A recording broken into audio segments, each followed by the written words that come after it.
Yo, what's up mga gar? Welcome back again sa ating channel, Kuya Tems Richard. And for today's video ay magpapak tayo mga gar ng isang order no sa ating tropa na taga Angono Rizal. So nag-chat siya sa ating page and kahapon pa siya nag-inquire sa atin.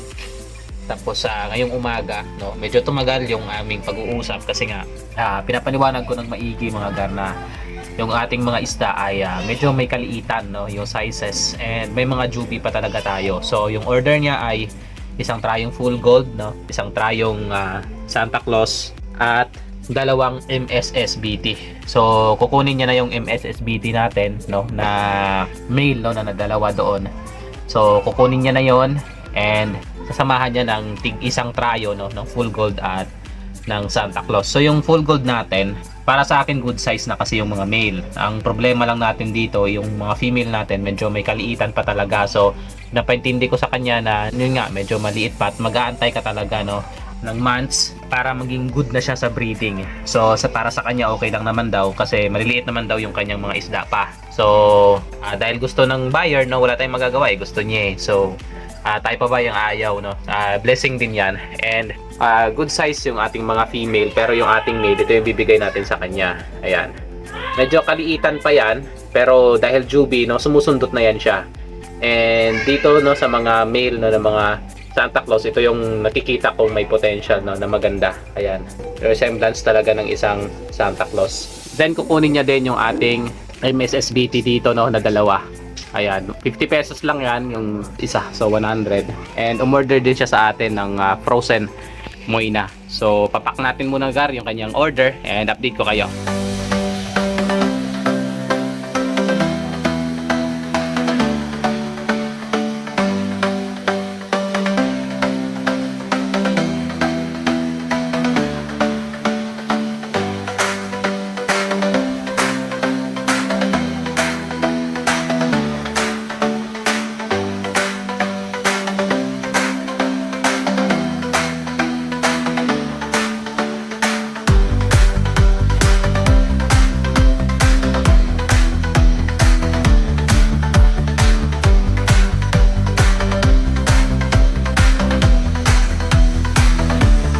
Yo, welcome back again mga gar. At ito, napak na natin yung order ni sir. May binigay tayong dalawang MSSBT na male, no? Tapos isang trayo ng Santa Claus at isang trayo ng full gold. So ito na yung mga binigay natin kay sir na mga isda. Yan. So 2, 4, 6, 8 pieces ito. At nagbigay tayo mga gar ng free na isang male, no, na juby ng Santa Claus at isang female, no, na Santa Claus. So ang binigay natin sa kanyang juby na male ay medyo madilaw-dilaw, pero magbabago pa naman yan pagka lumaki. Tapos nagbigay din tayo ng dalawang juby, no, na full gold. Reserve lang ito, no, kung sakali, kasi importante na may reserve tayo, lalo na pag gapi, no, hindi natin alam kung ano yung pwedeng mangyari, no, sa ating mga gapis. So nagbigay tayo ng isang male at isang female, no, na full gold. Total, no, merong tatlong full gold na female si sir, tapos dalawang male, no, na full gold, tapos tatlong pirasong female na Santa Claus, tapos dalawang male na Santa Claus, and dalawang MSSBT.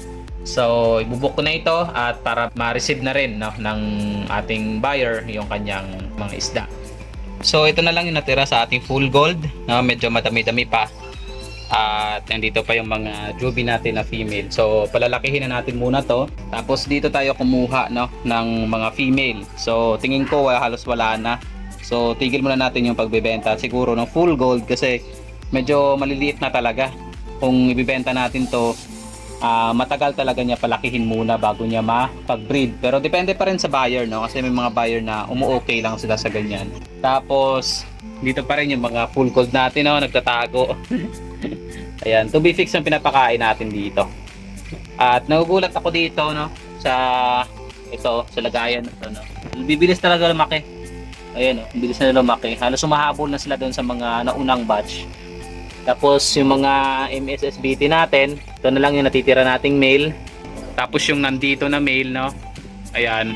And yun nandito na male. So madami tayong MSSBT na male pero medyo maliliit pa, and nire-reserve natin yan sa mga female natin, no, na pag lumaki, meron tayong mga pang pair sa kanila. Tapos, so yung dito natin na tank, no, wala na tong laman, yung lagay ng MSSBT, no, sold out na sila. And itong lagay ng Singa Blue natin, so ineliminate na natin yung Singa Blue, no. Naging agahan sila ni Tok Tok. Ayan, so linisin natin ito mamaya, no. After nito, no, mag-water change. And ito, plano kong baguhin yung setup nito kasi pagka nag-water change ako dito sa ilalim, medyo mabagal yung higop ng tubig and nahihirapan tayo, no.